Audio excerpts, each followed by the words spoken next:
Hey everybody, happy new week.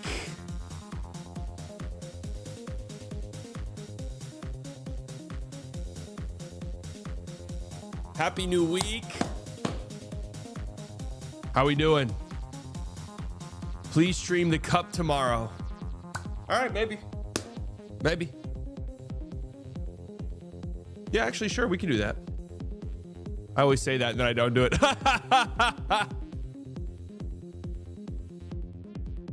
I actually do have a big announcement today, guys. I'm not just clickbaiting and trolling. It's a big announcement that relates to this channel. I know. I fucking don't. I know I should have streamed that game. What a game. Jesus. That Spurs-Thunder game. We got a lot to talk about today, huh? All right, so let's just get right into it. Special announcement. Saw he's leaving Luca fan club. Special announcement. I'm very excited about this, and this will happen starting tomorrow.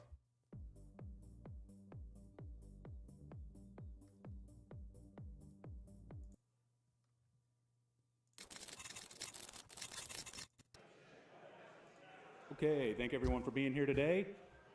International superstars Ben and Skin are prepared to make a statement. After that said statement, they will take some questions. No toughies. Thank you, everyone, for being here today, coming all the way out to the Haymaker Studios. I'm glad McMahon didn't make it.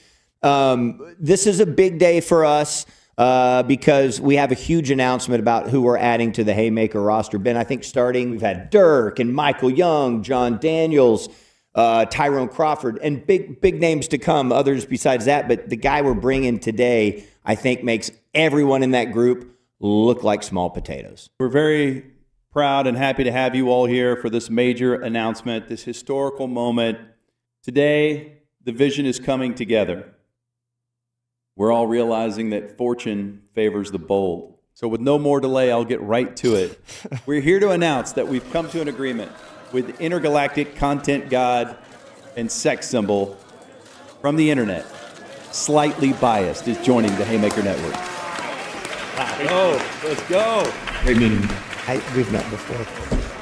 Okay, did you prepare a statement? Yeah, I did. I prepared it last night. I'm just ready to shit. Oh, no. And I don't know if I can say that on here, but Why don't we skip the statement, Ben, and just I go wasn't to able to questions? say. Okay. It. Yeah, this question's for you in the middle. Why did you make the choice to sign with Haymaker? Well, when we got the offer sheet, honestly, it was an amount of money that made my jaw drop. I couldn't believe the offer, and I signed it, and there's no coming back once I signed it. So the money? On top of many other things, but mainly yes. Money. Actually, primarily yes. Actually, 100% yes. All right, horny guy in the back. This question's for Ben and Skin. You guys have been fired from every station you've ever worked at. Why is this supposed to work? All right, first of all, that's fake news. I don't know where you're getting your facts from. We've only been fired from about 75% of the places we've worked. And just to add to that, it seems unlikely that this will work. Is this on cable? True. I'm not sure what cable is, but I'll take this. It's going to be on YouTube, you stupid. So at what time is this going to air? So first episode, Tuesday, December 16th at 1 o'clock. tomorrow. We hope. It's going to be a live stream. But the problem is that he's proven to Oxball has joined the Slightly Delusional Club. Thank you, Sarah. be very unreliable. For Ben and Skin, why slightly and why now? Okay. He's proven to be very hope. It's going to be a live stream. But the problem is that he's proven to be very unreliable. For Ben and Skin, why slightly and why now? Okay. It's a great question. We're obviously assembling a super team, right? And you might be thinking, okay, you guys are adding this YouTube sensation, this young wild card to your staff. Here's what I'll say about wild cards. You can add them early or you can add them late, but every crew needs a wild card. Right. Just spices things up. Look at the A-team. Like the A-team, I was thinking. That was the A-team. You had the guy who drove the van. Right. You had the handsome guy. Okay. You had the demolition expert. Was that different than the explosives guy? You had the explosives guy. Uh-huh. You had the guy, and you had the wild card. And the wild card in any crew. I think there were two guys that drove the van. Okay, I think two guys drove the van, but one of them had a military background. One of them was. No, they all had military background. Okay, well, one of them was good at like.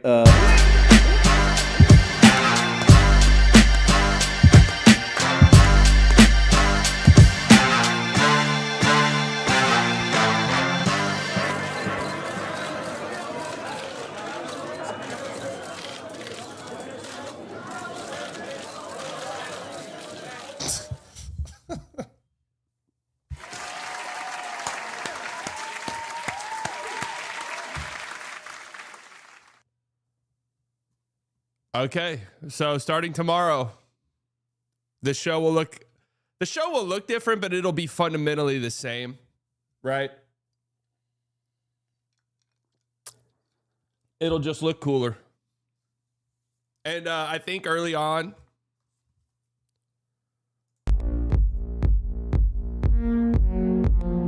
Adjofu has joined the Slightly Delusional Club. Adjofu celebrates 22 months of membership. Super sick news. Congrats. thank you, Jofu. Is that a new voice? I haven't changed a single setting. Was that a new voice on the thing? Anyways, yeah, so it'll start. Honestly, I meant to turn off the text to speech or whatever it's called. I just didn't do it.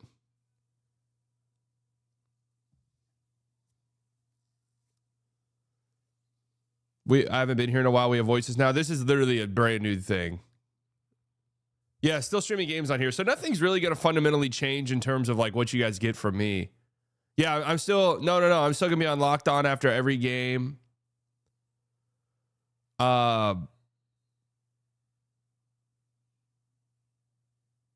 Still going to be on Locked On after every game. Still going to stream games here. No, you're good, Sarah. You're good. So nothing, just going to be more cool shit. That's really it. Saw the early movie to Haymaker. So to start out, it's going to be on here and the Haymaker channel, I believe. No, this has been in the works for literally months on end.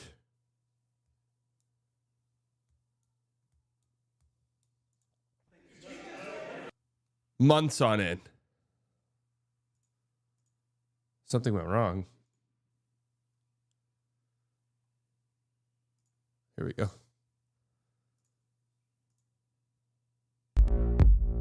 Here we go. Get that bag, King. Happy for you, man.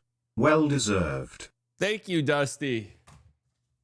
We're gonna get text to speech gone. I promise you guys. I'll remember to do that.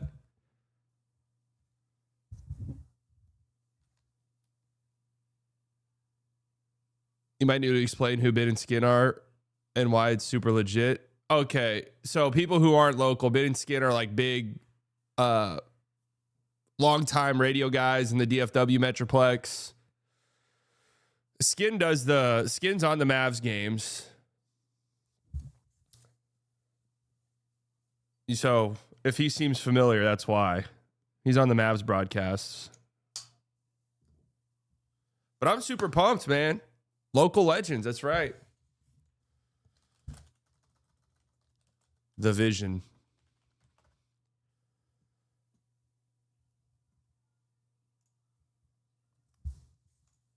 So anyways, and then so Tuesday, tomorrow, I'll be doing it from the Haymaker studio. The show will look fucking good. So right now it's just Tuesdays and Thursdays, and then it's going to transition into every day. But Tuesdays and Thursdays, it'll be there. Nick's coming on Thursday. At least he's supposed to.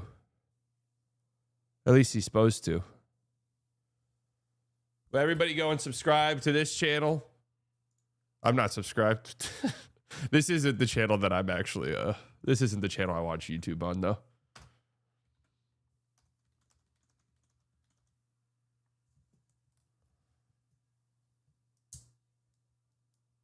But I'm super pumped.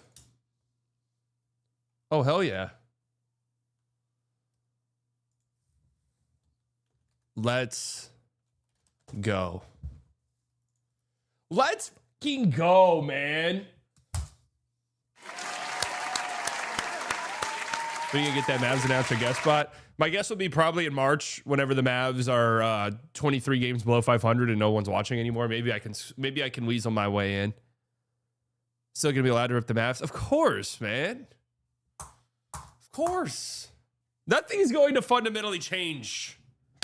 It's just going to fundamentally change a little tiny bit. No, I'm just joking. But not really, though. Everything else is going to be fairly similar. Get that bag, Queen. Thank you, Jorge. Thank you. I'll take it.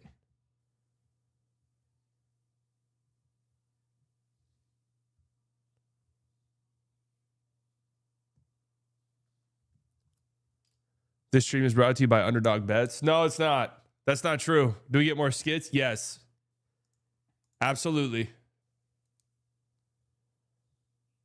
Absolutely. More fun stuff and funny stuff is coming.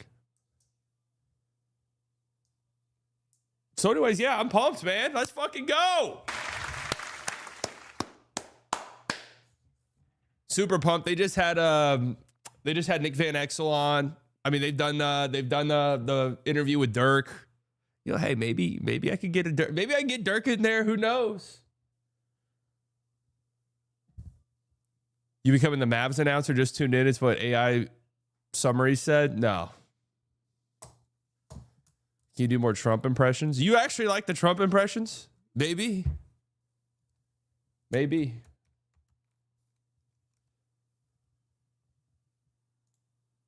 Trump impressions. I hear late, so lots of folks super hype about whatever this is. Thanks, B-Dot. Will I finally go to more games? So one of the things I really want to do with the Haymaker now, in case you're wondering what a Haymaker is, basically, just going to be making some cool shit. But I really want to do more boots on the ground stuff. You know, obviously streams are really fun. You guys like the travel vlogs. I thought the travel vlogs, honestly, I thought they were going to be trash, right? But I was just going to put them out there just to put them out there. But then I started watching them back, and I was like, these are actually pretty funny. Like, they're really not bad. So I was like, you know what? I need to do some more boots on the ground stuff.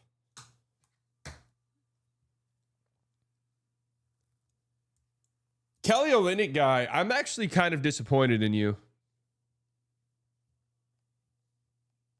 I have to be real. But honestly, Kelly Olynyk guy, I say that because a few nights ago we were watching the Spurs play, whoever they were playing on playback. I think we were watching it. Oh, Spurs beat the Lakers, right? On playback. Weren't we watching the game there? And Kelly Olynyk actually had a pretty good game, and you weren't even there. No, I'm still going to be on lockdown after every game, 100%. I want to do more stuff with Nick and Isaac, TB totally H. And I'm just going to tell you guys a little peek into my capitalist brain of mine. Just like, dude, the 3-man weaves could be like, those are great shows. You know, those are great shows. I love when we talk, and you guys know that's how my content style is. I love when we talk for hours. But I will say this, though. The Slightly Biased Show, that's what we're going to call it now, Slightly Biased Show, just because it was like, well, it's not early in the morning anymore. And then I was kind of explaining the joke of like, yeah, well, it's slightly early because it's kind of early. And then it kind of was a double entendre because we're slightly early to things. Did you see Trump's tweet about director who died? No, I did not. Thank you, baby. But no, I did not. Slightly Biased Show is just what we're going with. It makes sense. It makes sense.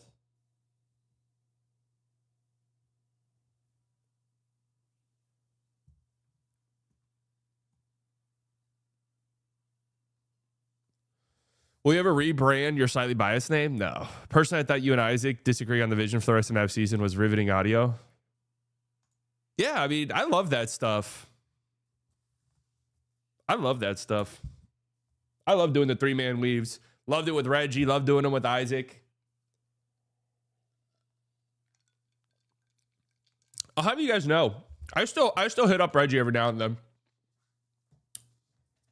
I tell them this. I said, if you're ever in Dallas, please hit me up. We'll do something together. All right.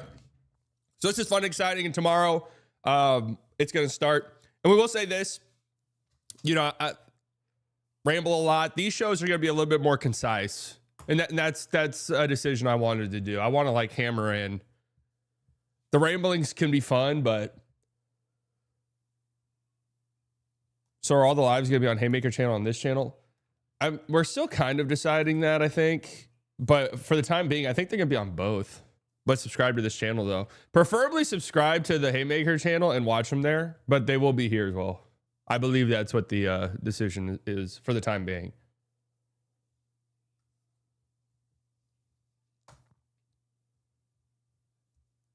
No more rants about how shit Arlington is. No, you'll probably get a few of those a day, if I had to guess. What's the diff? Who knows? It's not on the screen. All right, let's get down to brass tacks, shall we? We got a lot to talk about. I got a lot of things to talk about in a ramble or two. Oh, fuck, I got to do a Bleach Report video today. Shit, I forgot about that. All right, let's go. Let's lock in. A lot to go over from this weekend of basketball games. And I've got some opinions, man. I've got some opinions. All right, where should we start? First and foremost, I I did a ramble a couple days ago about, hold on, I don't like how, like, do you guys think this chat kind of looks weird?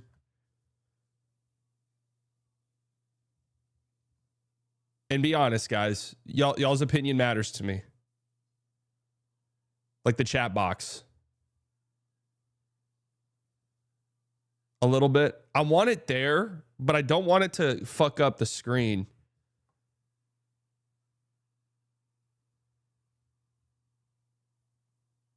Chat box looks bad. Okay. I know it's blurry. I've like, so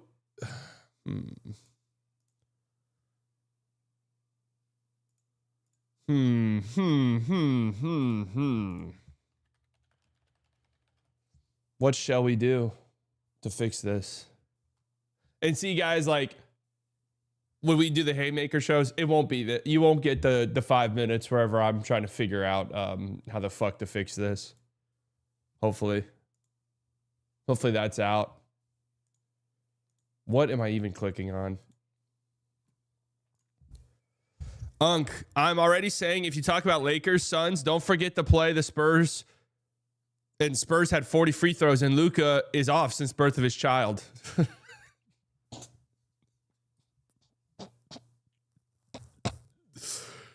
I don't know why that was so funny to me.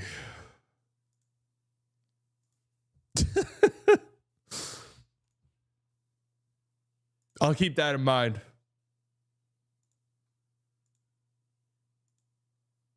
I'll keep that in mind.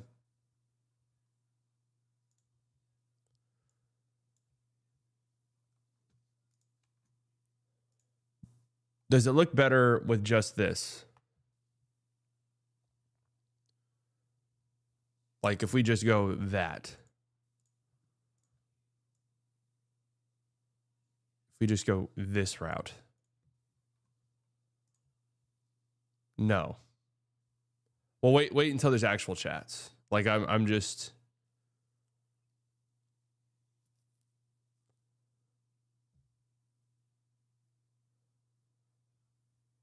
Wait until it updates with the chats. It could be the move. Make it smaller.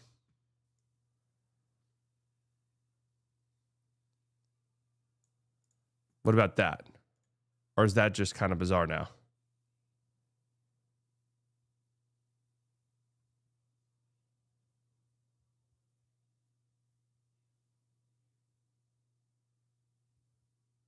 Is that a little bit better? Better? Okay. Thanks, guys. That's called teamwork. Can we make you bigger? Oh, sure. What do you guys think? Is this good? We cool with this?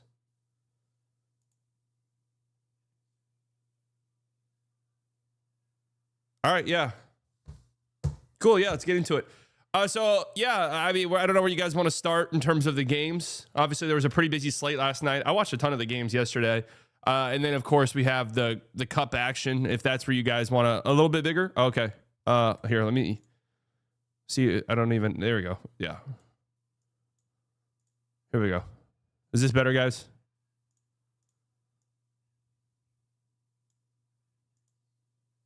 So, Spurs-Thunder. This game was really good. Is this the game of the year so far? Is this the game? All right. I can't even focus. I don't even know.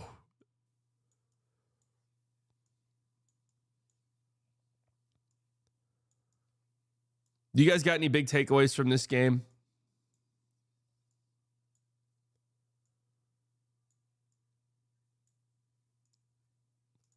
Like, do you guys have any big takeaways long term?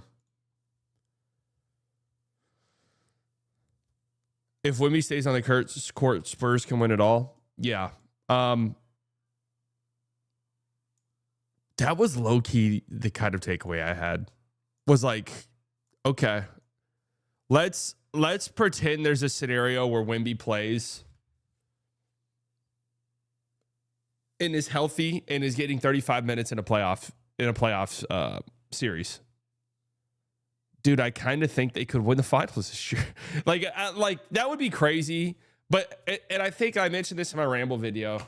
Part of the thing that I would say, all right, it's such a green team. It would be what? The first playoff experience for Stephon Castle, first playoff experience for Vassell. Yeah, first playoff experience for Vassell, first playoff experience for Dylan Harper, obviously first playoff experience for Wemby. You know, that's like, it always takes time for those guys. It always takes time.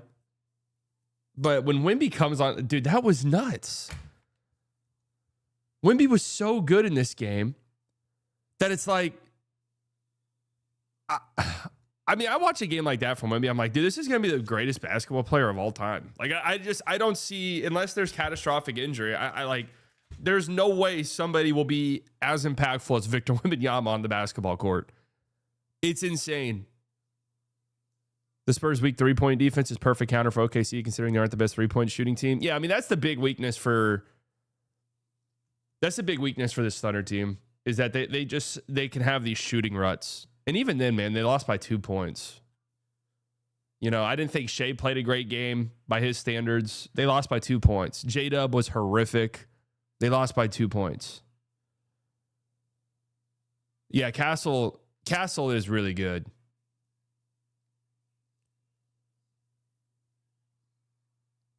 Spurs didn't shoot well either, to be fair to them. Like, I don't think they played a perfect game. It's not like I'm coming out here and be like, the Spurs played a perfect game and the Thunder played terribly. Like, I don't think the Spurs played a perfect game necessarily.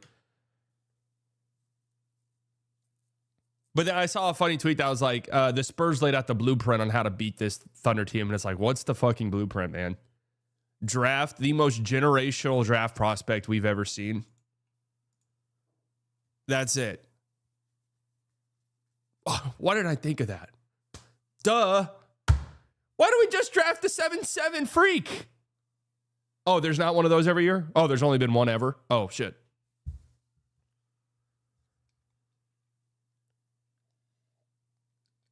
Oh, whoops.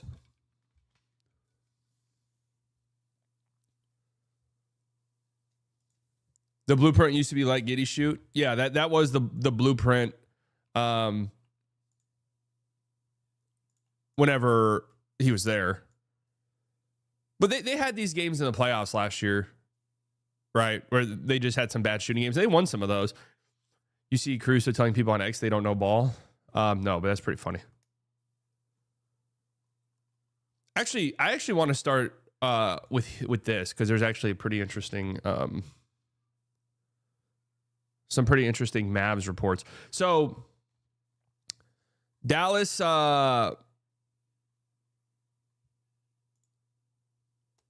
Today is the day where players who signed over the summer can be traded. I want to throw this out there because it's an interesting day. We always hype this day up, or people, at least trade fiends, hype this day up, and usually it doesn't mean anything. However, there are some. We did see this happen last year, where the Warriors traded for Dennis Schroeder, and by doing so today, or around today, on the 15th, it allowed them to trade him at the trade deadline.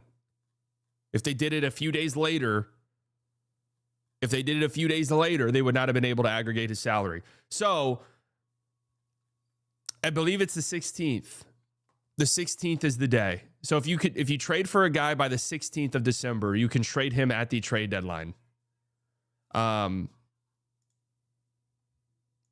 I'm trying to look for the exact tweet, but there was a tweet that was going around. But Stein said this today. We very well could see a trade today, with the idea being teams that trade for guys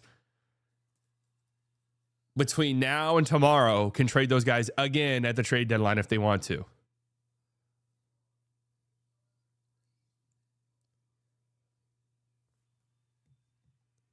So something to watch and monitor.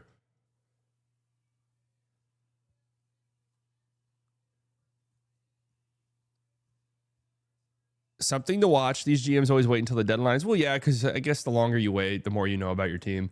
But okay, this was our guy Christian Clark, who writes for The Athletic now, obviously. Had some interesting little tidbits about the Mavs. It sounds like the Mavs are listening to Slightly Biased streams, so we've got that going for us, guys. Very good news, obviously, because it means the team is heading in the right direction. Report, Mavs trade rumors are real, but do not expect a fire sale. Dallas wants to stay competitive. We'll listen on veterans, including Anthony Davis, and is comfortable holding the core if the right deal is not there. So this is sort of exactly what I have wanted from this team. I'm not opposed to anything, to any tank. I'm trying to really hammer this point home because I don't want to make it seem like no, this team needs to compete for a play-in spot. That's not really what I'm saying either. I'm fence sitting. I'm being a centrist. Okay? I'm not taking a side so that I can be right no matter what. But I don't feel like trading AD for a sack of potatoes makes sense for you. I don't think trading anybody on your team for limited returns just so you could bottom out and get the 7th highest odds in the lottery makes much sense for you, right? I'd much rather you just play this season out. And hey, if a team offers you AD, then that's cool. Yo, Slightly, it was really cool seeing you donate 1 mil to your favorite city, Arlington TX. Can't believe our local hero loves us so much. Mr. Beast who? That's not true. I did not donate $1 million to Arlington, Texas. There's actually some misconception there and some misunderstanding about what happened.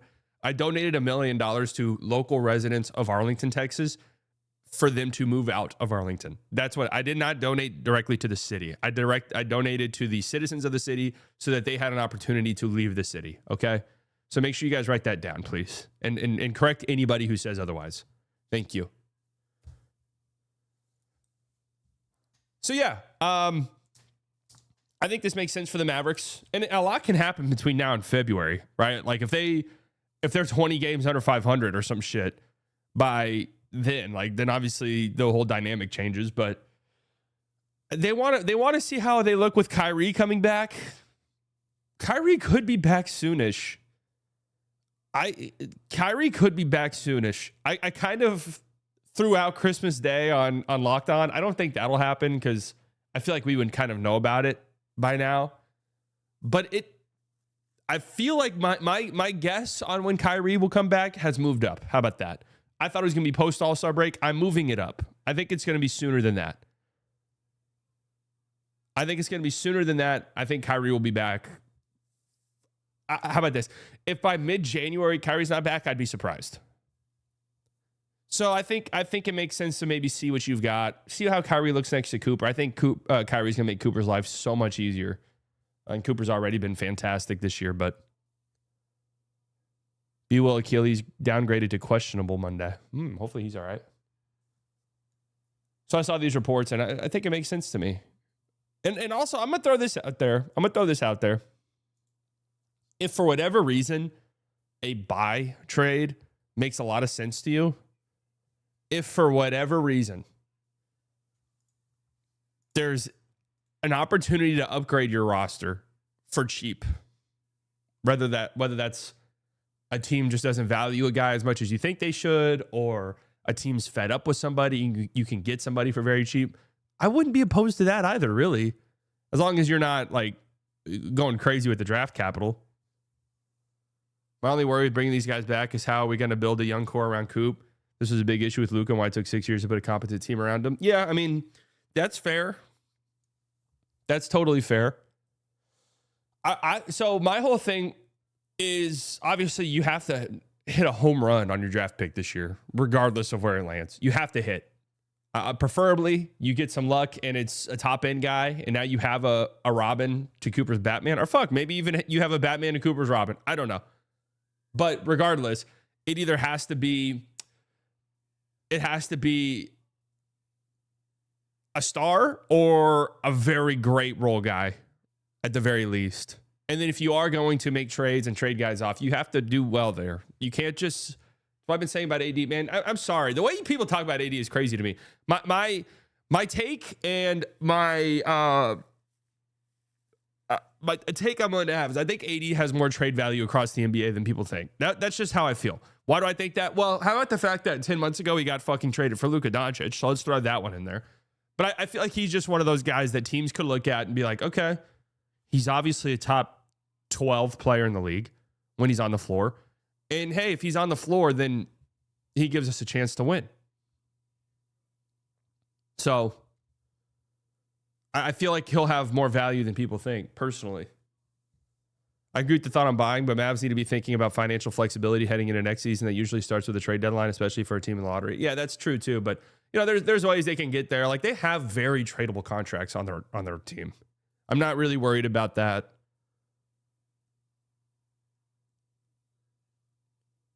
Hopefully you don't mean buy another old guy. I don't like whenever I say buy, I'm not saying sell the farm for anybody, but if there's an opportunity out there, it does make some sense to me.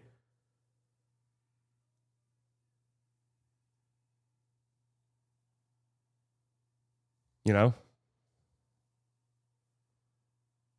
Honestly thinking they might get more for PJ than AD right now, and they might just do that to keep the two timeline things going. I mean, I think you could get a lot for PJ. Obviously, PJ can't be traded until the summer. But I do think PJ is somebody who could fetch a solid amount. I think you could get a couple picks for PJ. This GM shit is actually really hard and has a lot of nuance. I feel like people just default to tanking because it's easy. Yeah, and the idea of like a tank and a rebuild's kind of fun. Whenever you kind of come to grips with the fact that your team's not going to win a championship, the idea of a rebuild is fun.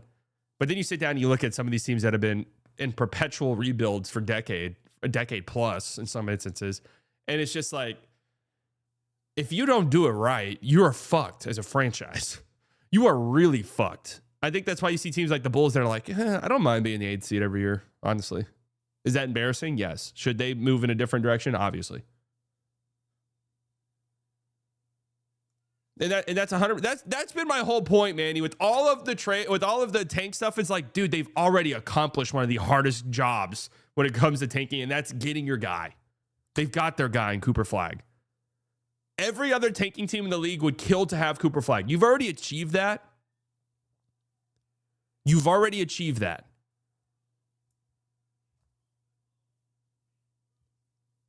So we'll see. It'll be kind of interesting. I do think if I had to guess, Clay's probably gone. That makes some sense to me for both sides. And I'm appreciative of what Clay's done this year and his tenure with the Mavs. But it makes sense to me to get off of Clay. Gafford's probably gone at some point, would be my guess. And I'm interested to see what they do with PJ. If I had to guess, I think they probably keep him. But if somebody blows you away in the summer with a PJ offer, then you got to listen to it, obviously. And AD, if I just had to make a prediction, I bet AD's still here post trade deadline. Would be my guess. My guess is Clay and Gafford probably gone by the trade deadline. AD's still here. Just probably hard to find a partner. Najee, I don't know. I'm not sure. See, like I've seen mock trades for Najee where it's like 2 second-round picks. I'm like, no. Like what? No. Just keep him. Why would they do that? Clay, a couple second-round picks? Yeah, sure. Maybe Clay for expiring in a second-round pick. Like, okay. I'm in on that because I just think it's do right by Clay. Let him go play somewhere that Lively you keep. Lively you keep. There's no way you're going to get anywhere near good value.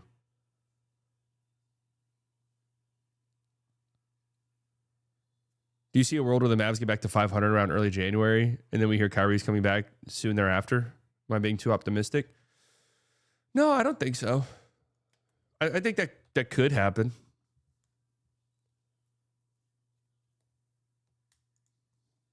I think that could happen. 10-16 right now.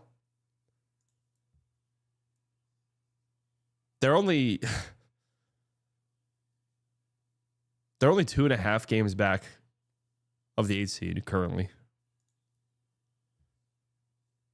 The hardest part for AD is he's theoretically a top 12-ish player when healthy, and he hardly is, plus his contract extension coming up. Yeah, no. The contract extension makes it difficult.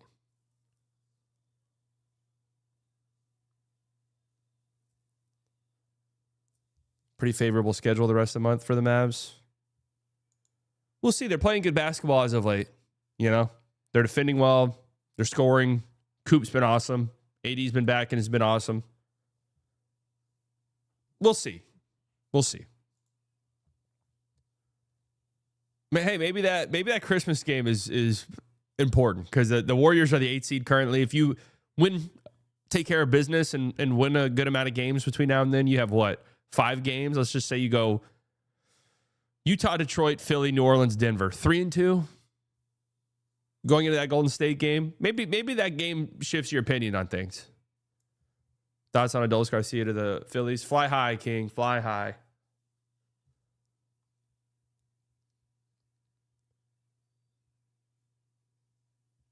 Fly high.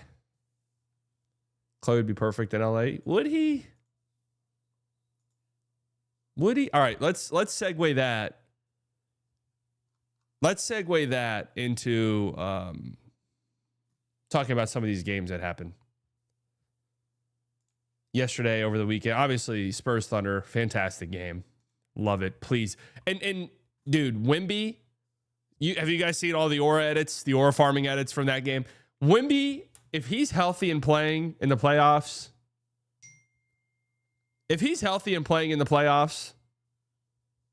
he is so marketable.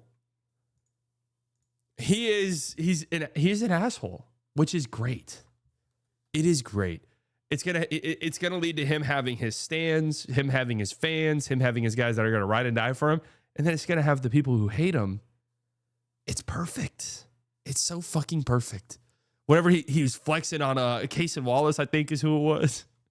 Then he was pointing at Alex Caruso. Like, he's kind of built for the moment, man. I'm so happy. I'm so happy we got this guy in our league. He's got a lot of crazy in him.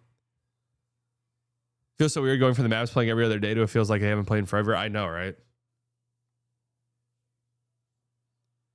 Him and Chet hate each other. Well, it kind of feels like Wemby hates Chet and Chet's just kind of like living.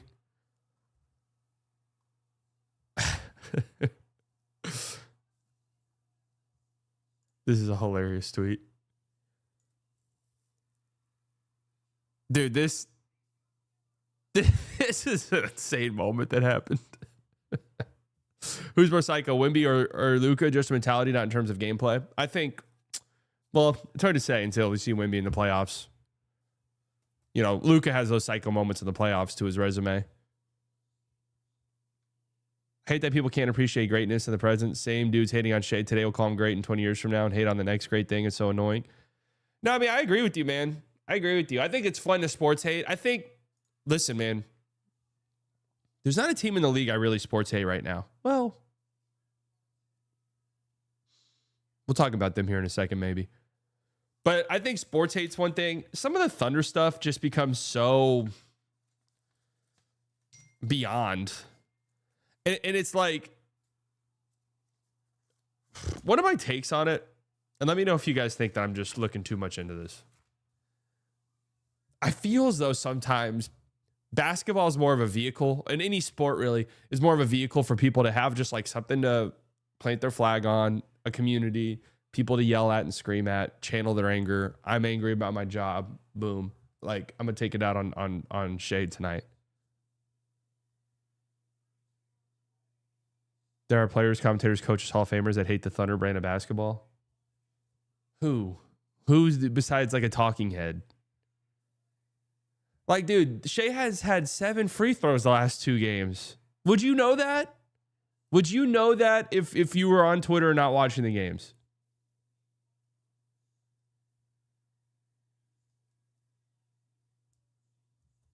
I get it, though. I get it. Caruso is the annoying. Caruso is fucking annoying. He's one of those defenders. Like, hell yeah, he's annoying as hell. They've got like 4 of those guys on their team. Like, I get sports hating him 100%. I get sports hating the Thunder. But I think there's just like a trigger where it's just like people, it goes beyond sports hate. It's like people see red and they're seething. And it's just like, I watched the game back and I was like, dude, the officiating was like, sometimes I agree that maybe the Thunder get away with murder every now and then, but like, I didn't even notice anything from that game. You know, personally, I thought it was a really well officiated game. I thought the Spurs played very physically as well too. I loved how the Spurs played. Well, the thing when you say the physicality they are allowed to play with and not the opponents, nobody matches their physicality. Fouling up 3 is lame for sure. I agree. I saw a Clips comment today on my Clips channel that's talking about that. And somebody because my whole stance was like, you need to figure out how to get rid of this. And I even suggested the ELAM ending. Someone made kind of a good point that they like the chess match and the strategy, the end of game. You know, what are we going to do? Are we going to foul up 3? I get that from like just a pure basketball sicko perspective. But from like an audience viewer perspective, entertainment perspective, it sucks. It sucks. I understand it, but you have to fix it. What's the most efficient thing? What's the best thing to help win a basketball game? It's not always the most fun and entertaining thing for a viewer. And at the end of the day, it's the most important thing. Didn't the Mavs foul Zion up 1? Yes. No, it was up 2. It was up 2. That was the most killer kid thing I've ever seen. To this day, I don't know if they did that, if they didn't know how much they were up. But in case you're wondering, I think it was last year, the Mavs were playing the Pelicans. The Mavs were up 2 with like 8 seconds left. And the Mavs intentionally fouled Zion. And he went 1 of 2 at the free throw line. Yeah, it worked. He went 1 of 2 at the free throw line. No, they intentionally fouled. My thing is, I'm not sure if they thought they were up 3 or what. Kind of hilarious. All right, some of these games last night.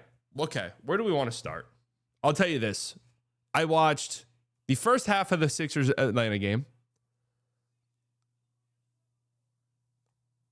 The Bucks lost by 45 to the Nets. Am I seeing that right?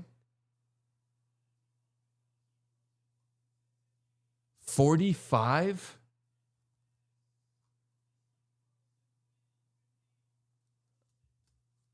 What? Kevin Porter Jr., 2 of 13 with 6 turnovers. Didn't he have a quote recently where he said, like, yeah, once we win like 10 straight games. Didn't he literally just have a quote like that?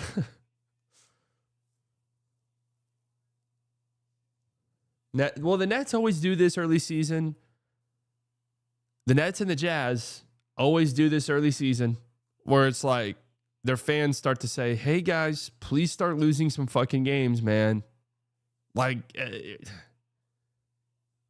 we're getting lapped a little bit. No, Tyrese Martin. Okay, so here's what I did see. I did see Nets fans last night saying, we need to trade Tyrese Martin. Which, if a tanking team is saying that, typically it means you're doing pretty good.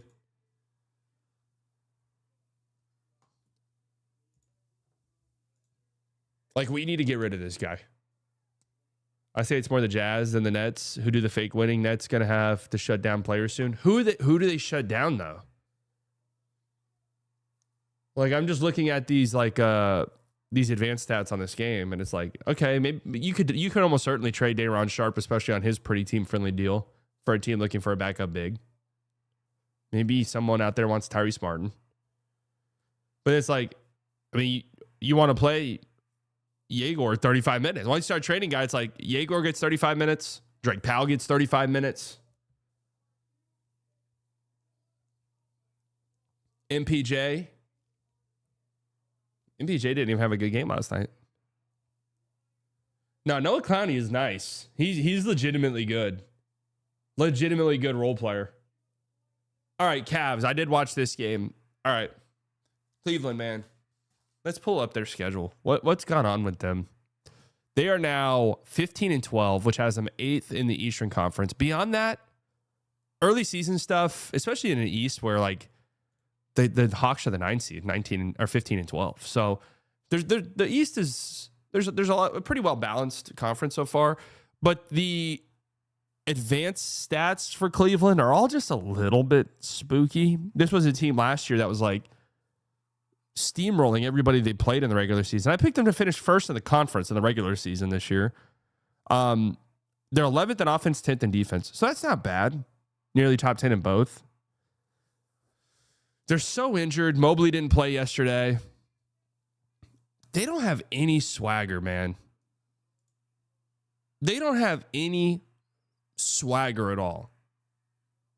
Last year watching them, they were a fucking regular season machine. Right? Like they would just steamroll teams. They'd fly around on defense, but ultimately it'd be like their offense, and Darius Garland would go nuts, and Donovan Mitchell would go nuts, and they'd hit a few threes. Next thing you know, you're down 17 points, and that's just that. Yeah, dude. They scored 0 points in overtime in this game. This was like the worst overtime I've ever seen. When was the last time somebody scored 0 points in an overtime? That's not a troll. They scored 0 points. None. No points. 0 total.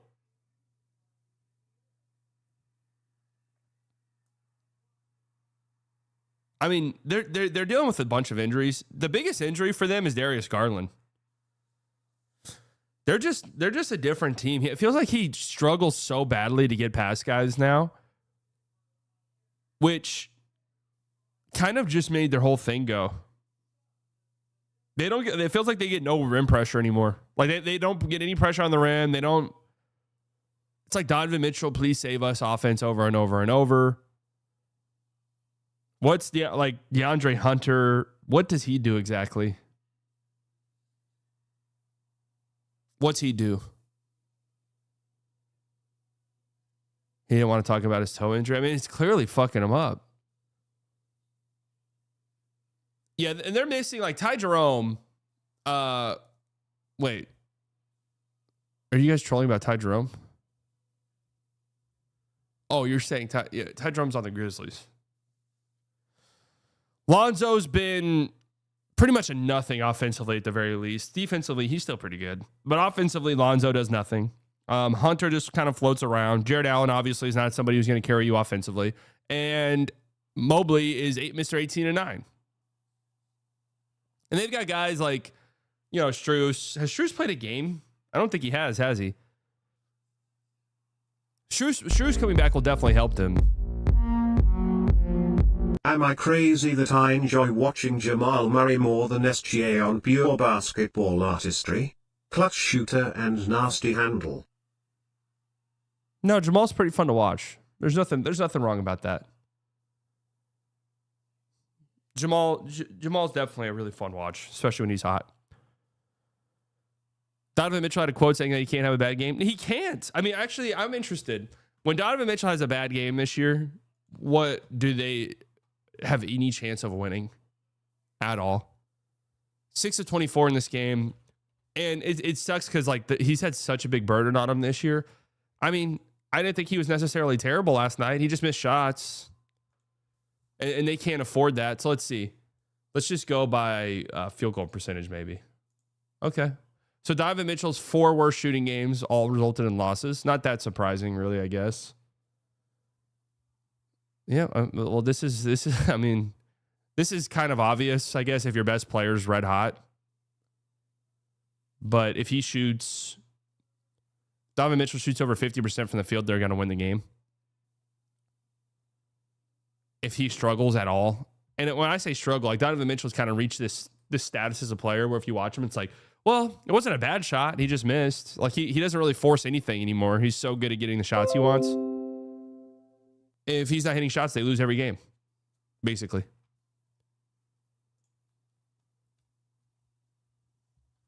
They don't suck. They just feel very mid. They just feel so incredibly mediocre, which is very depressing. Who knows? I mean, it's still a long season.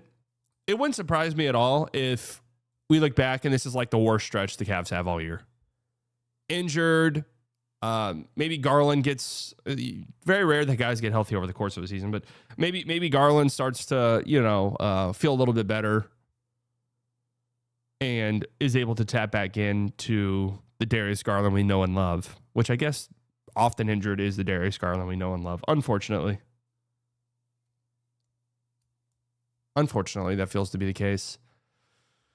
This Cavs team was always destined for identity crisis this year. Well, yeah, but that was supposed to be like in the playoffs. Maybe they've learned it does nothing to be good in the regular season. Yeah, maybe. Maybe this is just 500 IQ play by them. Maybe. They're the most expensive team. Yeah. I don't know about blowing it up, but if this season continues to trend this way, then yeah. What do you think this Cavs team had kept Lowry instead of trading for Mitchell? Well, they'd be fucking terrible. Like, Donovan Mitchell is the only reason this team is winning games at all currently.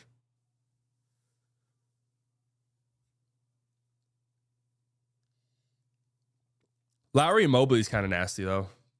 Even Lowry, Mobley, Allen is pretty nasty to think about. Like this version of Lowry. Garland, whoever is your number 2. Lowry, Mobley, Allen. Kind of interesting. None of those guys have the Donovan Mitchell get on my back gene, though, which is what they need. Another Con Knipple, 29 points, 11 of 19. It's kind of crazy he's their best player. Like, I don't even think it's really up for debate. He's their best player. Obviously, like when Lonzo's healthy and playing and doing Lonzo shit, but consistently, Con is far and away the best player. He's 20 years old, isn't he? He's only 20. He plays like he's like a 24-year-old rookie. Like one of these rookies that come out of college and are just like, I know exactly where I need to be. Don't worry about me. LaMelo. That's what I meant to say. LaMelo.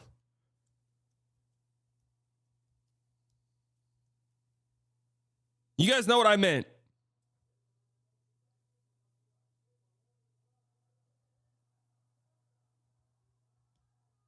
Dude, what's up with Brandon Miller? Does he just suck? I'm getting a little bit worried about my Brandon Miller stock that I hold a lot of. For Brandon Miller, it's a testament to how great Con's been. But for Brandon Miller and Lonzo, or LaMelo, Jesus. For Brandon Miller and LaMelo, I don't love that it just feels like Con Knipple's far and away their best player. Far and away. He has had an injured shoulder. I mean, Brandon Miller is so injured. I know he hit some big threes. I don't think Brandon Miller was good in this game, though. I think defensively, he's poop out of a butt. Oh, LiAngelo? Oh, my bad. And I'm a huge Brandon Miller guy. I had him like 60th or something in my top 100 this year. But if you tell me shoulder injury, all right, I can be sympathetic to that actually, and give him a little bit more time.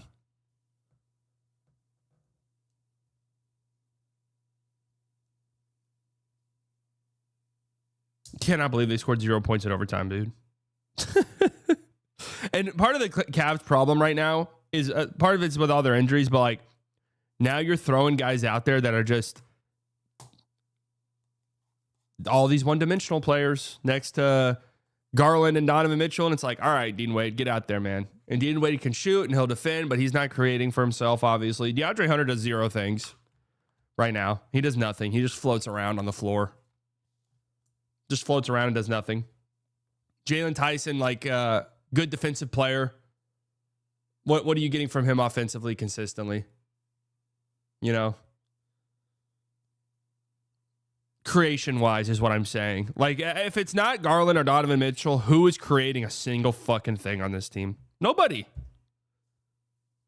I'm a little bit worried about them.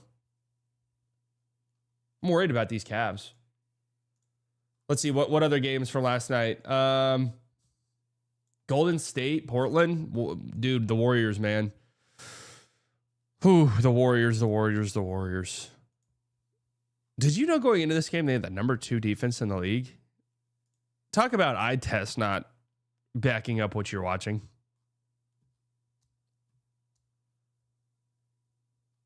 That's why sometimes it's like the Mavs had a top 5 defense. That's like, oh, well, I guess. Like, sure. If that's what the stats say, then I guess it's true. Suns and Warriors flailing helped the Mavs out. Teams with constant injury issues are always concerned, like how the Saints and Pelicans have the same staff and you wonder why their team is always hurt. Yeah, dude, that whole thing about it, that was the Pelicans, right? Where it's like they share a trading staff with the football team. That's fucking insane. How's that even possible? How is that even possible? That sounds like something from the 80s. I want our boy to win Rookie of the Year, but Knipple's so good. Yeah, I mean, Khan, it's a great Rookie of the Year. It's a great Rookie of the Year race, isn't it? Warriors have a crazy 3-point defense, which is going back to the norm. So it's a bit of a rough stretch recently for the Warriors. Started the season hot, really ever since their 4-1 start. It's pretty much been downhill. 9-13 since their 4-1 start. Injuries and stuff here and there. I mean, Steph missed a good chunk of games in that stretch during like one of these really rough stretches. But these were some of my concerns for them. Some of my big concerns for the Warriors entering the season. Yeah, dude, Jimmy Butler. What? Like, I mean, they didn't give up the farm for him, luckily, but they did trade for him. They paid him $50 million. Jimmy does nothing. Jimmy can't afford to be just floating around like this on this team. They traded for you to be the number 2. And you wouldn't even, like, if you didn't know any better, there's no way you'd watch the Warriors and think Jimmy Butler's like this perennial all-star, all-NBA guy recently. And gets treated like that kind of still across the league. $60 million to Jimmy. Sorry. 60. There's no way. You would not know. You would think he was just a role guy. He's playing like a bum. No, the thing that's so frustrating about Jimmy is like he just floats. He doesn't do anything. It's like, dude, can you lock in and give us like a 5-minute stretch where you're taking the game over? Please. Steph has 48 fucking points.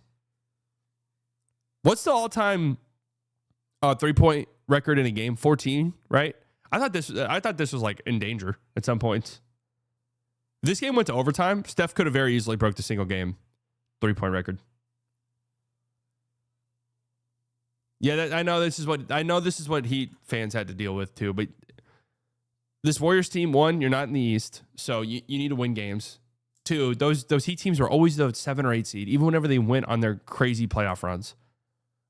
There's not like a Tyler Hero on this. I mean, you got Steph Curry, don't get me wrong, but like at least Hero and Bam could kind of carry the load a little bit. If it's not Steph, who is it? Draymond had 8 turnovers last night. And it's funny because I actually didn't think he, like, outside the turnovers, which were dreadful, obviously, I don't think he was necessarily terrible. Because, like, at least he had the ball in his hands and was setting up things outside of anyone else, really. Yeah, you've got Shohei Ohtani at basketball, Brandon Podjemski, who was pretty good last night, to be fair. I do think Pod's had a pretty good game. But consistently,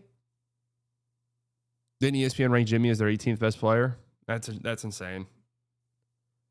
That's insane. Do we what?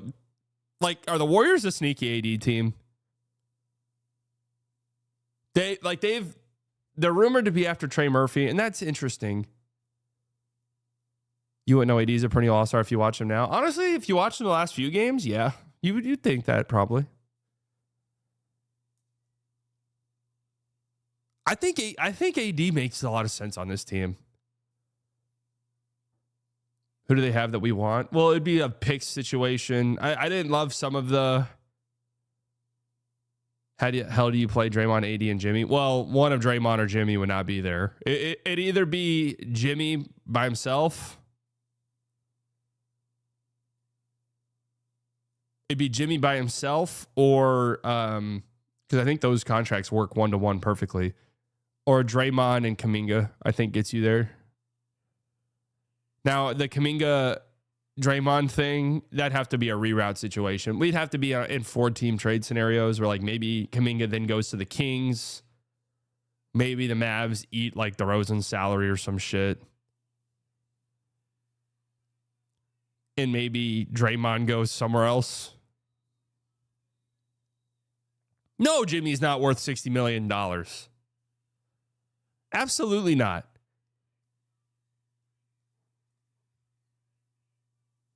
Absolutely not. But AD, at least on this Warriors roster, would give them something else. It would give them another look. Other than like Steph Curry save us. And I mean, I'm talking about their offense. They scored 136 points or 131 points in this game. So it's not like offensively they are bad. But yeah, it definitely sucks and hurts losing a 48 bomb from Steph. Now, my guess is there's a Kuminga trade already kind of locked in. Because him just flat out getting DNPs is crazy. I think Kuminga can't get minutes on the Warriors. Don't get me wrong. I don't think Kuminga's a good basketball player at all. Right? But like I think there's already Kuminga can't get traded until January 15th. Isn't that right? Yeah, these small ass lineups that they got to roll out there, man. I mean, they have no size at all. They love Kerr loves his 3 guards, huh? Kerr loves it. They had a bizarre ass lineup very briefly. Or it was Draymond and Trace Jackson Davis. And it's like, this is disgusting. This is sickening that this is what they're throwing out there. This is just I'm looking at this roster, man. This is a mediocre mid-ass team. It's how I felt coming into the season. I'm looking at it now, and it's just like they have no size, they have no athleticism, in a league that demands size and athleticism in youth. But really, it was their defense last night, and not only really that. I mean, the Blazers kind of went nutty. I mean, they were over 50% from 3. Like the Blazers had a really hot shooting game, to be completely fair. To the Warriors, Shane Sharp went absolutely crazy. Part of the dilemma though is like the Warriors defensively, it's all scheme, it's all team effort and flying around defensively. That's kind of always how it's been. But they don't really have someone who like, oh my God, Shane Sharp's going nuts. Who's going to stick him? Remember when ESPN's analysis had the Warriors finishing as a 1 seed? I think it was the 2 seed, to be fair. Please help me explain Santos playing the 5 last night. They don't have anybody. Like Trace Jackson Davis does some interesting stuff every now and then, but he's like not a good player. Horford's hurt right now, isn't he? Horford stinks. It's over, and it's sad to see. And Post is not like half bad.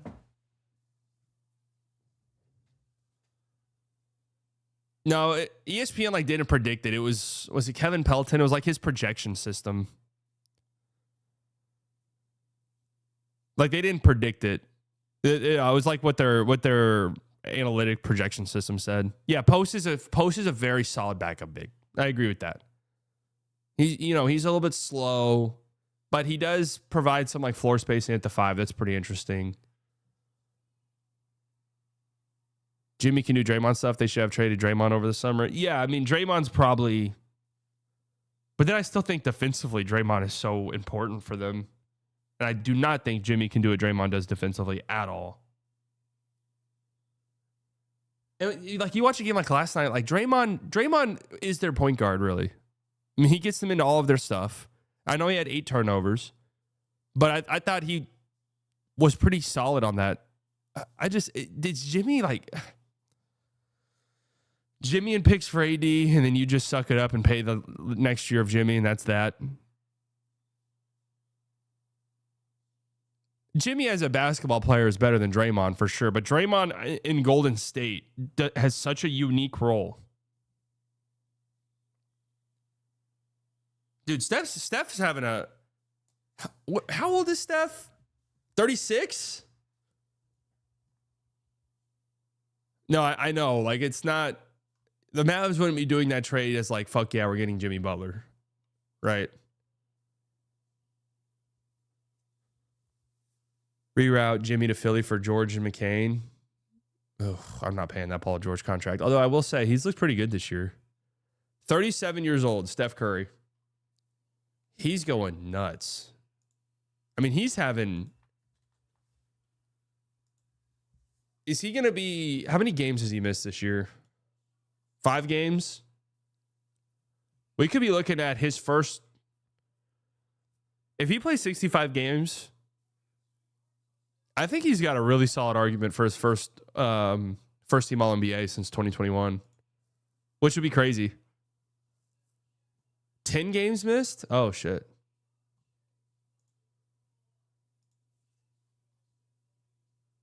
Yeah, it's 8, I think.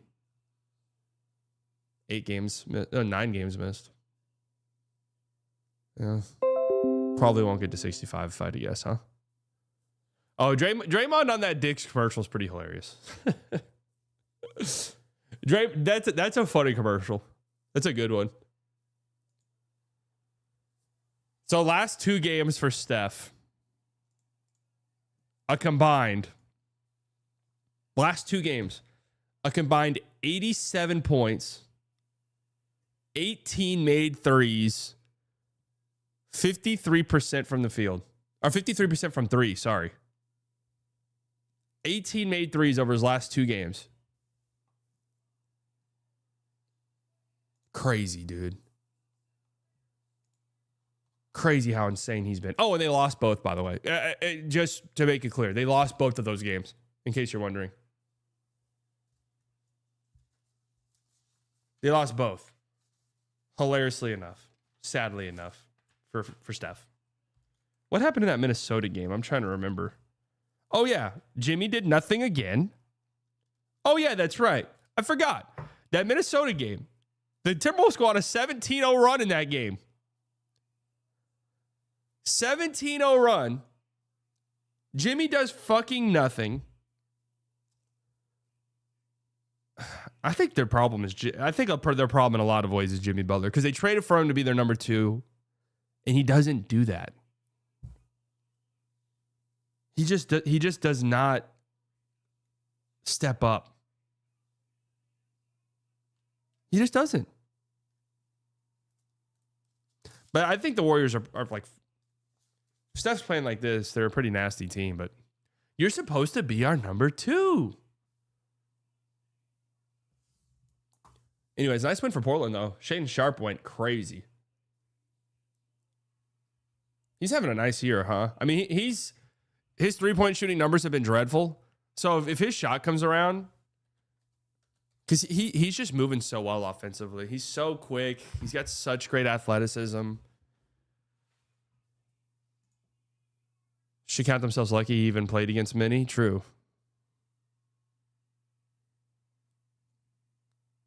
And yeah, Jeremy Grant had 17 points, I think, in the fourth quarter? Or it might have been more from that. More after. I think he shot a couple free throws at the end. Jeremy Grant's no-dip threes, currently one of the craziest things going on in the league. They said something on the Blazers broadcast about the percentages he's shooting on these no-dip threes. They said something like 50%. I don't know if they just pulled that number out of their ass or what.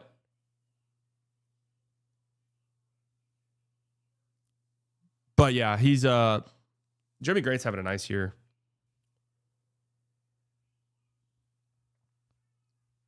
I kind of like this Portland team. I know they've lost games, but they've been stupidly injured. Let them get healthy. They're not a bad squad. What's the reason for not upgrading to Windows 11? Honestly, didn't even know it was a thing. All right, Lakers and Phoenix. This is one of the funnier, crazy games I've seen in quite some time. The Lakers are must-see TV. I'll say this. Whenever I say that, they're must-watch TV. I don't necessarily love their play style too much offensively. I don't love it. Sometimes it can be just a slog to watch. I hate the fact that they complain and cry about every single whistle that's ever been made. With that being said, they do at least 5-6 things a game that are hilarious. Either funny because, they throw a crazy lob and it works and it's like, oh shit. Or they have the dumbest turnover you've ever seen. Or they're showboating. I wouldn't be surprised that Jimmy's clock's broke. He's 36. Yeah, that's probably what it is.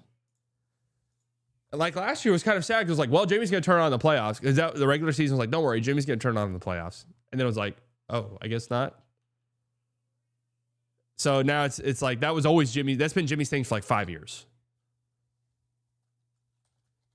That Marcus Smart over the head pass, that hilariously enough sparked the Suns' giant run. Like this, the Spurs, the Lakers were up 20 at this point, and the Suns came down and hit a 3 right off of this, didn't they? In transition, this unironically sparked a gigantic run for the Suns that gave them the lead. Actually,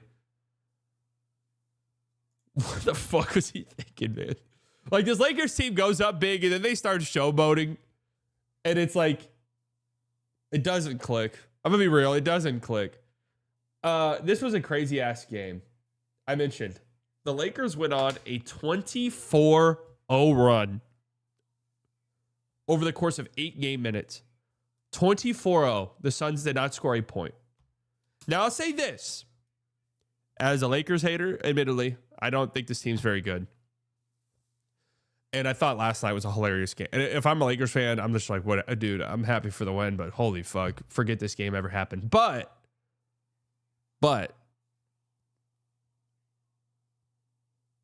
hey, Sally, I saw there's a $50 million no-show deal with Cooper Flag and the Haymaker Network. Care to elaborate? You have to talk to my lawyer about that, buddy. That's right. If I'm a Lakers fan, I'm leaving with the impression that, all right, during that 24-0 run, our defense was crazy. And it was Jake LaRavia. It was Jared Vanderbilt. It was Marcus Smart. Gabe Vincent even making some plays. It was all of our, actually kind of athletic guys. And so I see moments like that where I'm like, yeah, if this Lakers team could swing a Herb Jones trade for relatively cheap and maybe one other functional athletic two-way guy, maybe it doesn't have to be super high profile. Okay, I do see the vision a little bit with what this could look like. But I also don't think it's a coincidence that you get a stretch like that and Reeves doesn't play in this game. It's just going to be next to impossible to do it with these 3 guys, to have stretches like that defensively consistently. It's going to be next to impossible. Right?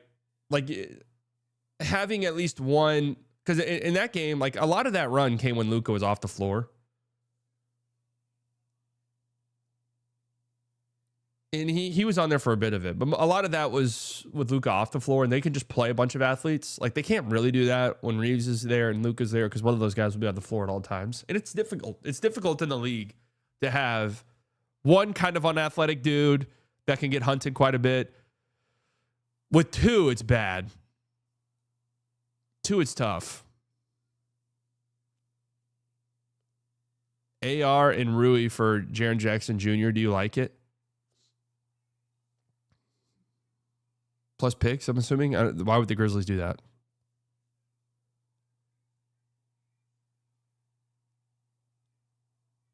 Yeah, Braun will get targeted too. Absolutely. I agree with you. So anyways, that I would see that stretch and be like, okay. And you see how well Smart's kind of playing off of Luca at times. Whenever that game against the Spurs, they lost, but Smart popped off. That's all right. If we get Smart, obviously, is not somebody we can rely on at his age and injury history. But that's the vision, is to get guys like that. Those guys are expensive. They need 2 or 3 legitimate functional two-way guys. Preferably wings, too. And then a point of attack defender. Let me tell you something, man. Those guys are expensive. It's not as easy as people are making it seem to be. And I'll also tell you this. It took the Mavs 5 years to get there. It took them 5 years to build up to the point where they had those guys. Of drafting players and then making a trade here or there. And admittedly, looking out a little bit on the Derrick Jones Jr. signing. Yeah, a little bit of luck with Lively, and then the Derek Jones Jr. side, like Derek Jones Jr. being as good as he was as a minimum guy. But they do have some cap, right? So they could sign one of these dudes. And Phoenix has been a pretty like fun story so far. And with Book back, it'll help. But even last night, like they struggle with legit ball pressure.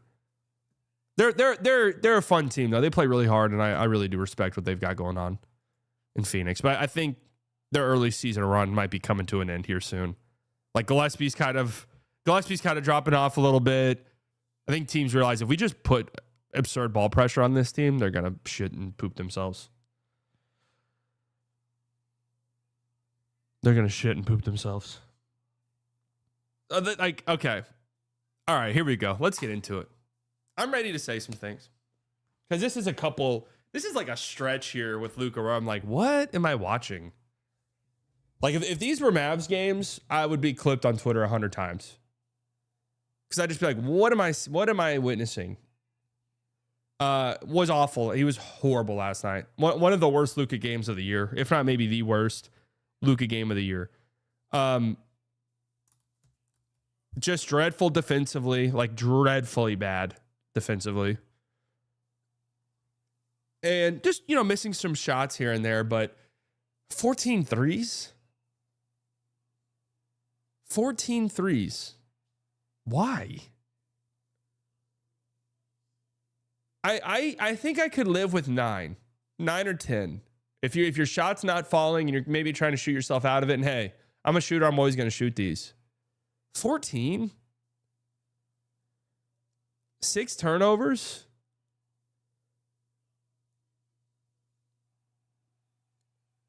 No, my Gillespie take is part of what made the Phoenix stretch where they were like winning games. Like, holy shit, Phoenix was like, Gillespie looked like oh my God, Gillespie looks like a 30-minute per game starting point guard. Like, I think he's like coming back down to earth a little bit from there. Still like a good guard. But whenever a team's just like ramping up ball pressure, I don't know for like 35 minutes if I trust Colin Gillespie.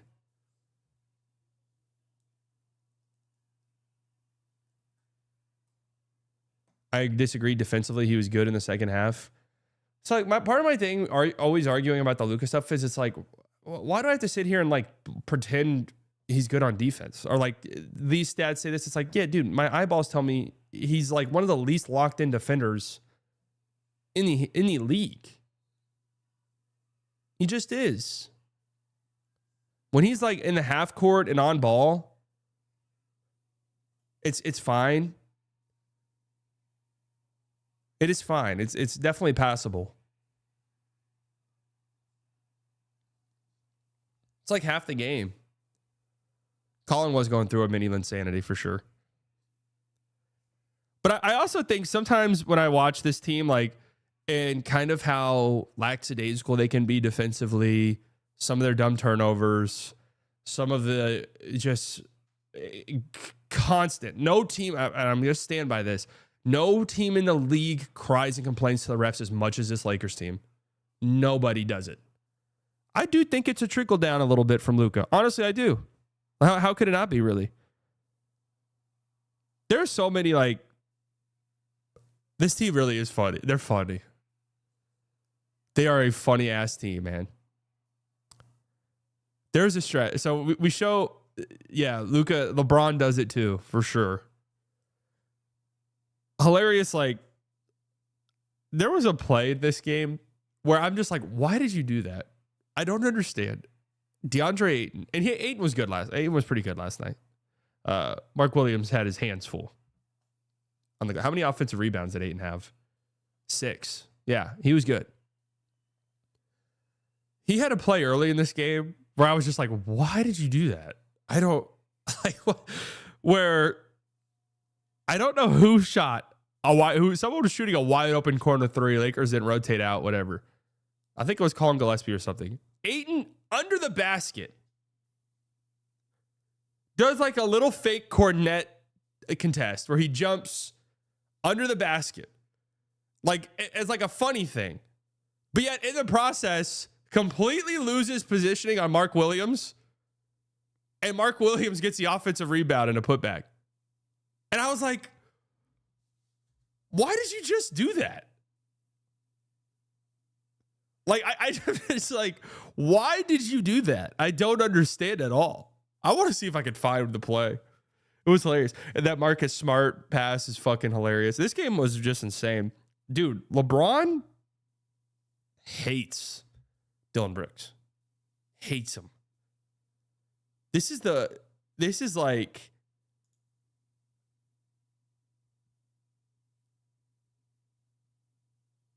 did you see it until Mark Williams' his knees don't work? That's not what he said, but I saw that tweet, yes.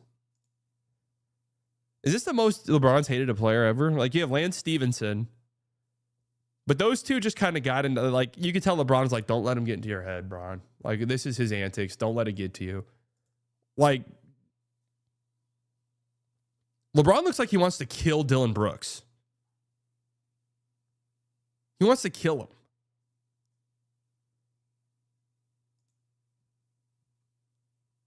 Wants to murder him. All right, let's see if I can find this fucking play. Brooks on the drop. All right, this is it. Like, I don't really understand it. Why did you do this? Grayson Allen, wide open three. All right, whatever.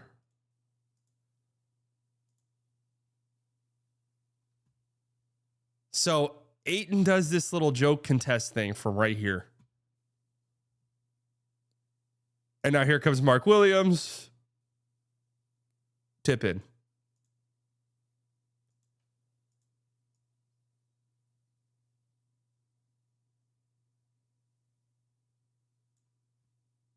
What's going on with that guy's head, man? I'd love to know. I'd love to know. No, Dillon Brooks is hilarious. And what's funny is, like, the Grizzlies need a guy with that edge now. Completely misunderstood.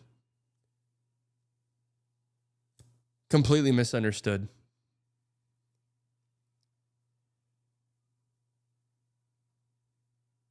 So that the Lakers are very lucky they won this game. They are so incredibly lucky.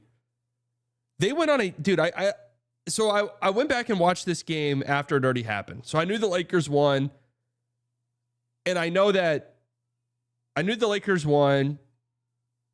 And so I'm going into the game and I'm watching it, and it's in the fourth quarter, and there's like 7 minutes left, and they're up 20. And I'm like, how the fuck did they almost lose this game? How is it even possible that they almost lose this shit? And it was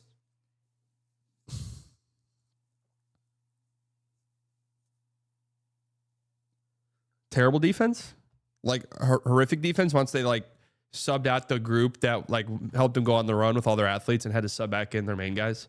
Horrific defense. I have no clue how this team expects to win.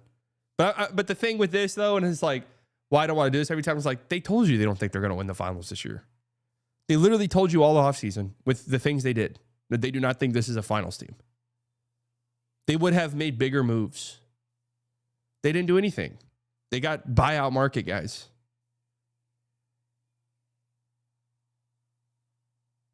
Buyout market guys. That's it.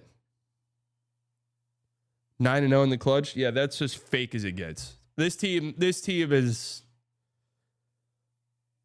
should thank the Lord every day they wake up. They are what they are record-wise. What is it now? 18-7 or something? 18-7. Oh, Marcus Smart. It's funny because I thought Marcus Smart actually had a really good game. I thought he played well for him. I thought defensively he was awesome. His brain shut off late in this game. What the fuck was that layup attempt? What was he doing?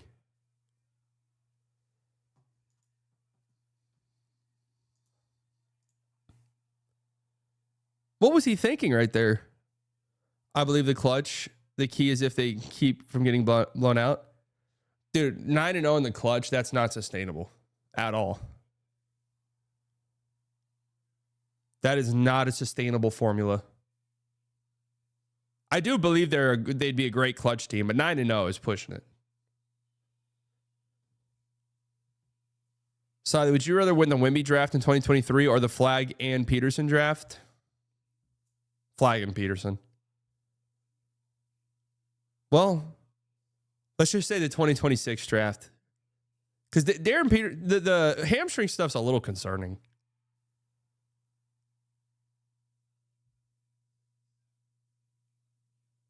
Phoenix bait him with a wide open lane. I've seen it happen with Draymond. Just leave him open when he wants to pass and it makes a mistake. Yeah. Book was awesome in the fourth quarter. That foul, and they were about to lose the game. I need you guys to understand what happened at the end of this game. Dylan Brooks, can we pull up the sequence? There's got to be an end of game sequence here on how this all played out. Brooks hit a 3 late to put the Suns up 1, and he got fouled. I mean, he got fouled 100%. On this closeout, that's a foul 10 times out of 10. So he's upset and he's angry. And I think that should have been a foul call. Now, I kind of understand in that moment not calling it. That's a foul. And then, not sure what the fuck Brooks was thinking.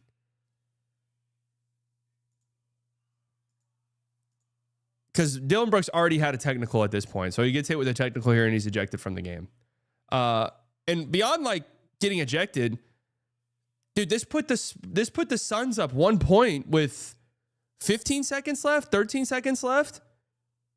And LeBron missed a technical free throw, but you just gave them the chance to tie the game with the ball. I agree. It was a foul.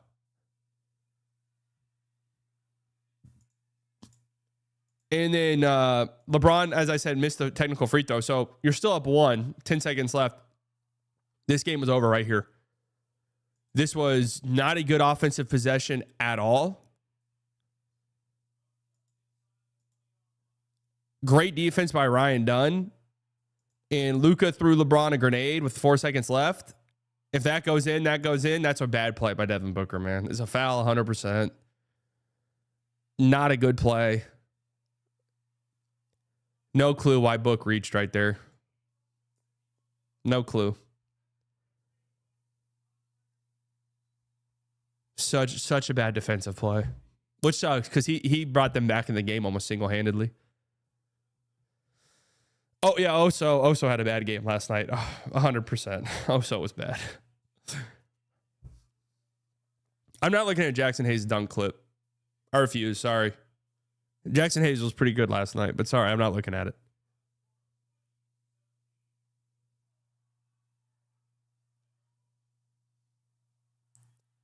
I refuse to. Oh, so it's always bad? Yeah. I was saying once Reeves is back, we need to slide him to the second unit. Smart at the 2. Def helps us on defense. We also need to move Gabe, Dalton, Maxey, dead weight on our bench.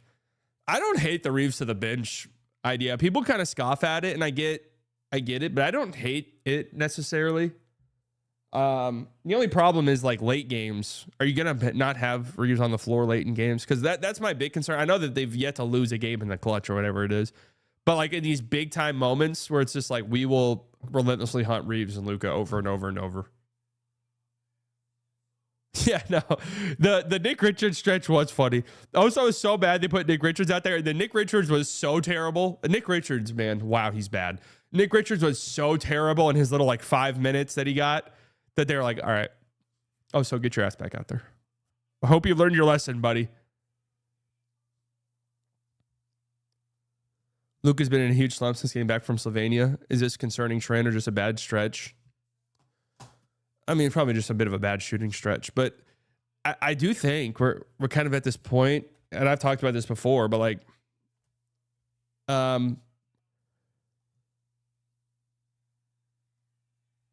it's very possible that the 2023-2024 38% from 3 season was maybe just a bit of an outlier, and he's more just a 33-34% 3-point guy. That's probably what it is. And Luca, it's not like it's a consistent 1 of 3, 3 of 9 thing. It's more of just like a real big, high peaks and really low lows on the threes.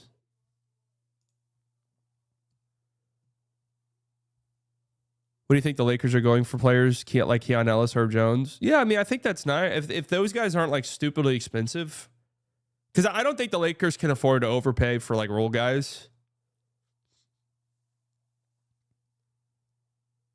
He just had a kid and traveled round trip across the world to be there. Dude's talking about he went to Slovenia. He must be lazy again. Yeah, I mean, yeah. It's been a really weird Luca season. It's been a really, really weird Luca season. Because some stats would tell you it's his, like the best year of his career. But you watch him and it really does not feel like that at all, does it? It does not feel like he's having anywhere near the season he had in 23-24.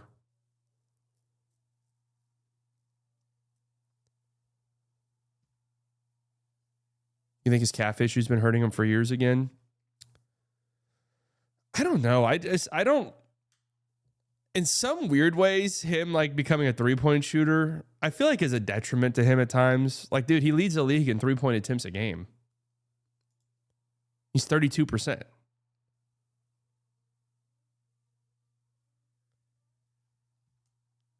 Do we ever want Luca to lead the league in 3-point attempts a game?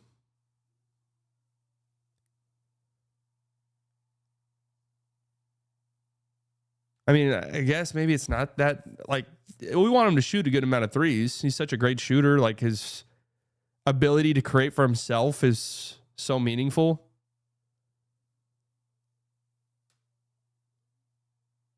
But then it just becomes this ongoing dialogue where it's like, well, is there a reason he's shooting so many threes? Like, is he just not as capable of getting to the rim consistently? Because he's, 90% at the rim or some crazy shit like that this year?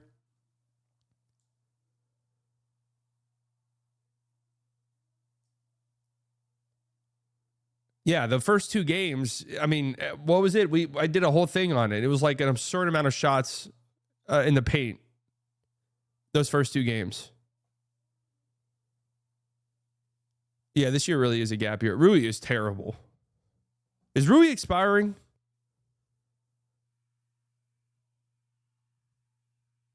I still think, though, it's like, all right, but like, we get it. Maybe you don't want to drive as much or whatever the case. And obviously teams are blitzing him and doubling him. A lot of it's the coverages he's seeing. But like 14 threes is just, we don't want that. We don't want 14 threes.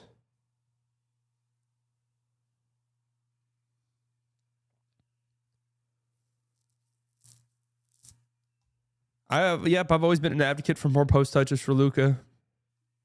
Like, he's leading the league in scoring on 34 points a game on 60% true shooting. That's an incredible season.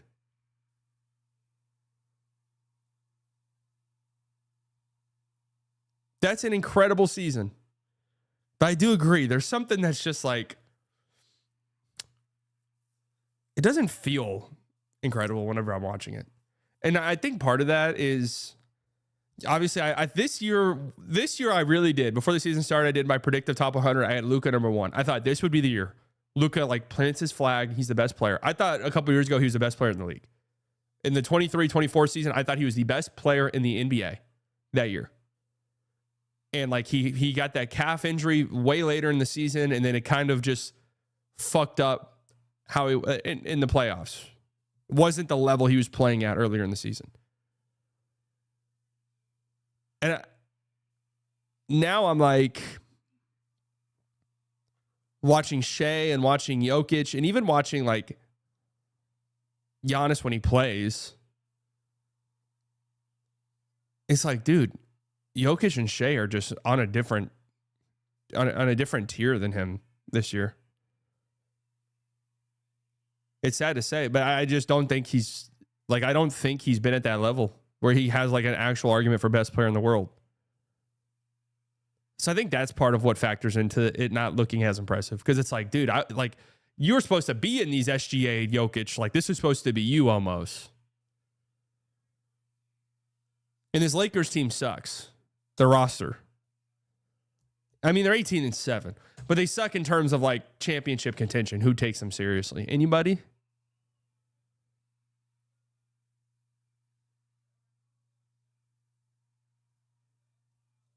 I mean, come on. It's the stretch where he's been bad. Don't be that guy. So I guess part of my thing is like, yeah, like Luca's still been incredible. If you're comparing him to like the average NBA player, like even his bad stretches are incredible. Anytime, and here's where people like misconstrue things I'm saying about Luca.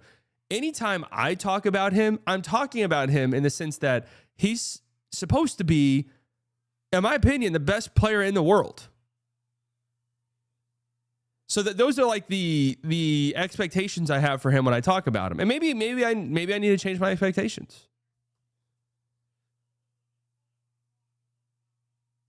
Maybe that's fair. Maybe it's just like, okay, yeah, like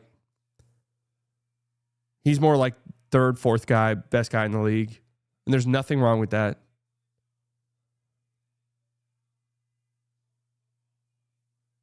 He has been in the same tier with Jokic and SGA. It's the teams that make the difference. I mean, this year, bro, he has not been.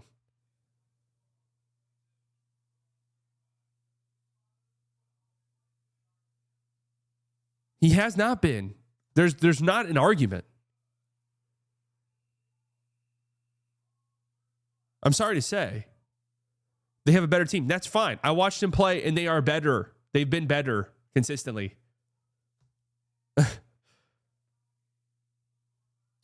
I think he's just in a slump right now. A lot of stuff happened, and his team isn't the best. All right. Okay.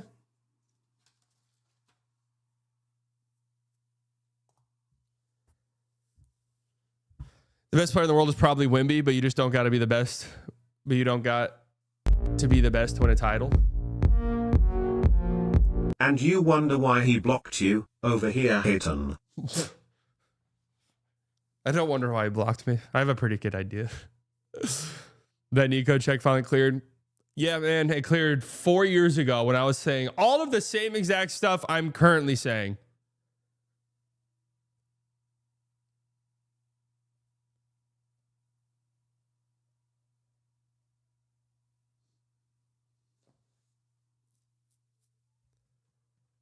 The same stuff I'm currently saying.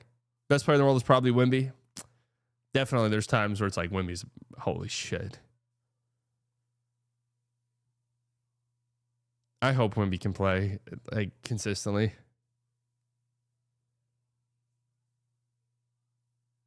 Lakers next season telling you to. Yeah, there's definitely a pathway for the Lakers to build a really good team for next year. Like that, there's a very real pathway. They got to have a good offseason this year for sure. And they can. They got money. They've got tradable pieces. Like, yeah, Jaylen Brown's been crazy this year too. Slightly, what are our PJ Gafford trades to take us to the finals this year? Well, you can't trade Gafford or PJ this year. And also, I don't know if you're making the finals if you trade PJ. Oh yeah, there's studies out there. This is one of the worst injury seasons in a long time.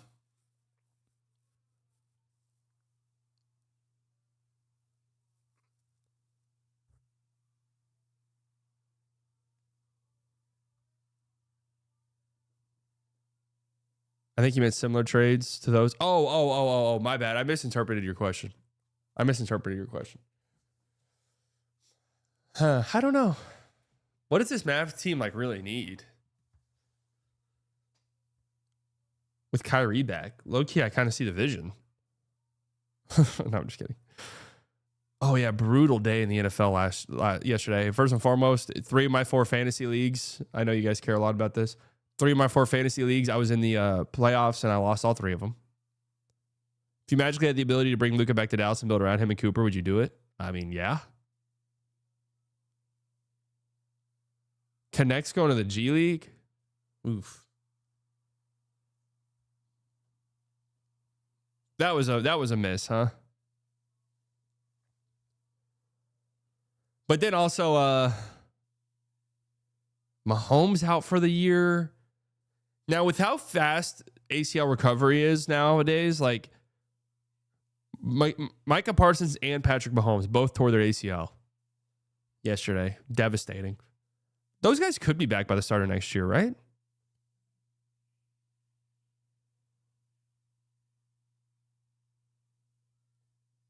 Eight months? 9 months?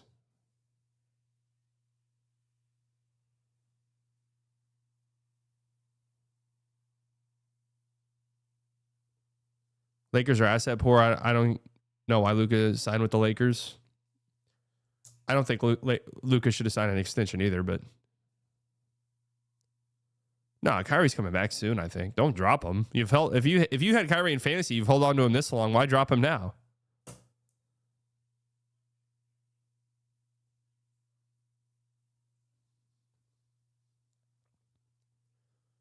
ACL injuries common in football? I mean, I'd have to imagine that's a sport they're the most common in, right?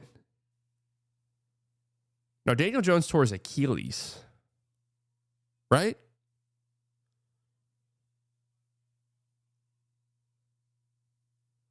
What do you guys think has more ACL tears, basketball or football?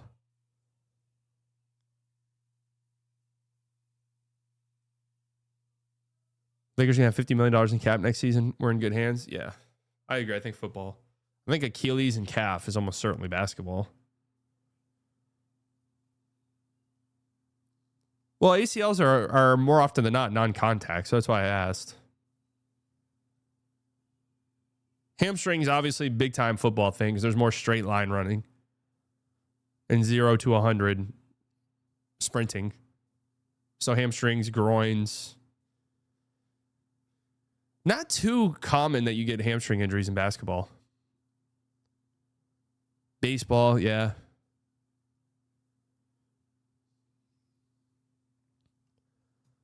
Baseball's a big hammy one. Fortunately, never fucked my hammies up playing baseball. I went my whole baseball career. I had a couple of broken bones, but nothing like crazy. Let's see. Slate of games tonight, and then we need to get out of here. I told myself I had a hard get off time at 2:30, so doing a great job. Mavs, Jazz in Utah. Mavs only a 1.5 point favorite. Interesting.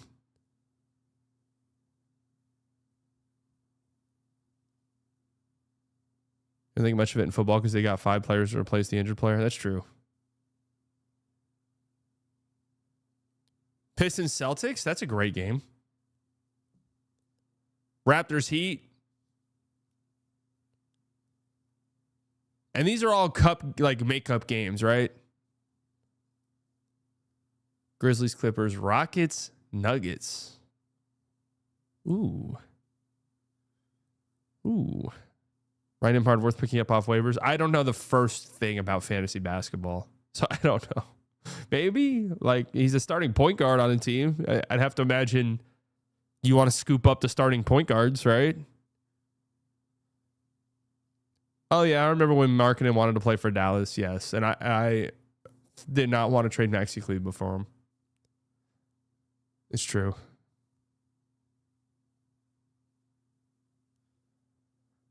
That was a miss. That was just swing and a miss. Yeah. Yeah.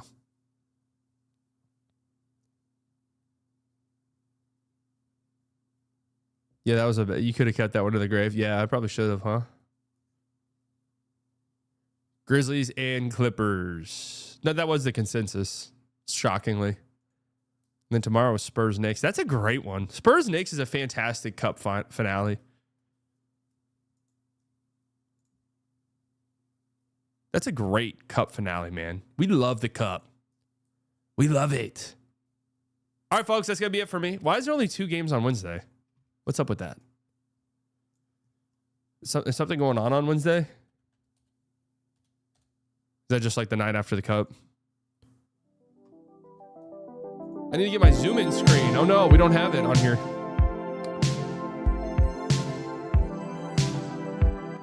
So tomorrow,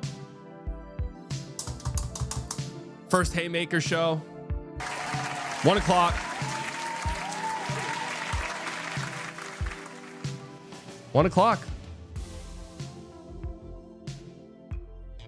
You can watch here